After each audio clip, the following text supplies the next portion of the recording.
तो मैं आपको बता दूं कि 2022 में चुनाव लड़ने से पूर्व यहीं पे भंडार एक गांव है। भंडार गांव में मैं 2 अनाथ बहनों का भी मैं शादी करवाया था और उसके साथ-साथ बहुत सारी ऐसी जन समस्या है जो मैं संबंधित पदाधिकारियों से मिल कर के उनका समाधान भी करवाने का प्रयास किया था और उसमें मैं सफल भी हुआ।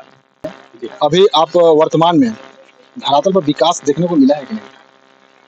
देखिए, अगर मैं आपको साफ तौर पर कहूँ तो सभी चीज़ों का मापने का माप यंत्र होता है। लेकिन अगर विकास की पैमाना की अगर आप बात कर रहे हैं, वर्तमान में धुर्ती प्रखंड का परिदृश्य के विषय में आप बात करना चाह रहे हैं, जो आपकी भावनाओं को हम समझ पा रहे हैं, तो साफ तौर पर हम आपसे यही कहना चाहेंगे कि विकास का पैमाना देखिए, अगर देखा जाए वास्तविकता में विकास का पैमाना सड़क, बिजली, पानी यही होता है। लेकिन उसके अलावा भी बहुत सारे विकास का पैमाना है जिसको आप वर्तमान में हम ही नहीं, आप भी देख सकते हैं कि क्या विकास हुआ है। लोग एक अच्छे जनप्रतिनिधि का चुनाव क्यों करते हैं? वही मेरा सवाल रहा है कि मान लीजिए जैसे एक पढ़ा लिखा जो प्रतिनिधि होते हैं, एक अनपढ़ प्रतिनिधि होते हैं, तो लोग पढ़ा लिखा और युवा को चुनते हैं, आखिर क्यों? वही हम कह रहे हैं कि जब चुनने की बारी जब आती है तो वो लोग एक शिक्षित, कर्तव्यनिष्ठ, ईमानदार उम्मीदवार को चुनते हैं। ठीक है, क्यों चुनते हैं? एक अंधा लंगड़ा भी जनप्रतिनिधि बन जाता है और एक शिक्षित बढ़िया प्रत्याशी भी जनप्रतिनिधि बन जाता है। तो लोग अच्छा जनप्रतिनिधि इसलिए चुनते हैं कि चलिए, जो सरकार की तरफ से जो फंड आ रहा है वो तो आएगा ही आएगा, वो करेगा ही करेगा, लेकिन अपने माध्यम से आम पब्लिक, आम जनमानस के लिए क्या समाधान करवा सकता है, नहीं करवा सकता है, अपने तरफ से क्या अलग चीजें कर सकता है, इसलिए लोग अच्छे शिक्षित, कर्तव्यनिष्ठ उम्मीदवार को चुनते हैं। चूंकि सरकार पर तो सब लोग डिपेंड रहते हैं, जितने भी जनप्रतिनिधि सब सरकार पर डिपेंड रहते हैं। एक अंधा लंगड़ा है वो भी सरकार पर डिपेंड है। अंधा लंगड़ा का मतलब, मेरा दूसरा विषय नहीं है, अंधा लंगड़ा का मतलब यह है कि जो कमजोर तबके का जो जनप्रतिनिधि है वो भी आप सरकार पर डिपेंड रहता है, और एक PhD धारक जनप्रतिनिधि वो भी सरकार पर डिपेंड रहता है। तो क्या मतलब हुआ कि हम अच्छे समझदार जनप्रतिनिधि को हम चुने हैं? ये कोई अंतर लगा?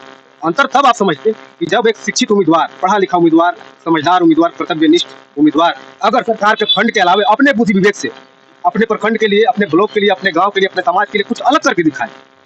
लेकिन यहाँ तो कोई भी जनप्रतिनिधि से आप सवाल कीजिएगा कि गंगा में विकास काहे नहीं हो रहा, तो क्या कहेगा? एक ही जवाब होगा कि सरकार कुछ दिल ही न थी। अरे, लोग समझदार शिक्षित उम्मीदवार को क्यों चुनता है?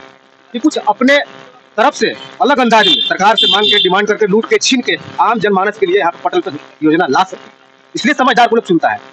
लेकिन आज अगर आप किसी से पूछे, कोई जनप्रतिनिधि से अगर सवाल कीजिएगा कि विकास क्यों नहीं हो रहा है, काहे नहीं हो रहा है, तो यही कहेंगे कि सरकार कुछ दे ही नहीं रहा है, सरकार कुछ दे ही नहीं रहा है। तो फिर शिक्षित उम्मीदवार चुनने का क्या मतलब रहा? ठीक है, हम ये कहना चाहते हैं कि एक विधायक को प्रत्येक वर्ष जो विधायक फंड होता है 5 करोड़ रुपया मिलता है, यानी 5 साल में 25 करोड़ रुपया मिलता है हमको। तो उस फंड को भी धरातल पर उतारने के लिए हमको शिक्षित उम्मीदवार जरूरी होता है। बिल्कुल, किसी भी क्षेत्र हो, वार्ड पार्षद से लेकर वार्ड सदस्य से लेकर के आप चलिए MP तक, सांसद तक, सब लोग शिक्षित, समझदार और बढ़िया उम्मीदवार चुनता है ताकि हमारी जो समस्या है, हमारी जन समस्या है, उसको समाधान करवा सके। लेकिन बस वही एक ही रट रहता है कि सरकार कुछ दे ही नहीं रहा है, सरकार कुछ दे ही नहीं रहा है। अरे, आप अपने तरफ से कर क्या रहे हैं? सरकार मान लीजिए कुछ नहीं किया, दिया आपको जितना एक क्या बोलते हैं, जितना एक बुर्बक जनप्रतिनिधि को दिया उतना एक समझदार शिक्षित को भी दिया। तो आप समझदार शिक्षित है तो आप अपने तरफ से अलग से आप क्या किए? अपने पंचायत के लिए, अपने गांव के लिए, अपने समाज के लिए, अपने ब्लॉक के लिए आपने क्या किया? आपका क्या हुआ? आप धुर्ती का ही देख लीजिए, धुर्ती प्रखंड के जो भी वर्तमान जनप्रतिनिधि है, अगर आप कुछ दीजिएगा कि आप सामाजिक काम के लिए, सामाजिक विकास के लिए आपने क्या किया है? जो भी यहाँ पे काम हो रहा है, जो भी काम हो रहा है, सिर्फ जेब भरने वाला काम हो रहा है, ठेकेदारी वाला वही काम हो रहा है जिससे हमको 2-4 पैसा मिले, सबका वही ध्यान है। पूर्व में एक विधायक हैं गिरिनाथ सिंह, हम सब जानते हैं, पूर्व में विधायक रह चुके हैं वो। उनका एक बयान था, और उनका क्या बयान था? ये बयान था कि पहले का नेता वंचित, शोषित लोगों को न्याय की बात करते थे, लेकिन अब का जो नेता लोग हैं वो अपने पॉकेट भरने की बात करते हैं। क्या इसमें कहिएगा? ये टोन है कि हम वंचित शोषितों के लिए, न्याय की लड़ाई के लिए हम आए हैं, हमको वोट दीजिए, हमको मत दीजिए। ये नेताओं लोग आज के दौर में टोन रह गया है। काम धरातल पर ऐसा कहीं कुछ करते नहीं है। चुनाव से पहले जिनका कोई संघर्ष नहीं रहा समाज के प्रति, समाज के लिए कोई योगदान नहीं रहा, वैसे लोग अगर जनप्रतिनिधि बन जाएंगे तो आप समझ सकते हैं कि वो क्या करेंगे। जब आपको समाज का पीड़ा नहीं पता, समाज का दुख नहीं पता, समाज का दर्द नहीं पता, उस समाज के लिए आप क्या कर सकते हैं? वर्तमान जनप्रतिनिधि जो हैं उससे मतलब उसको आप समझ सकते हैं कि बस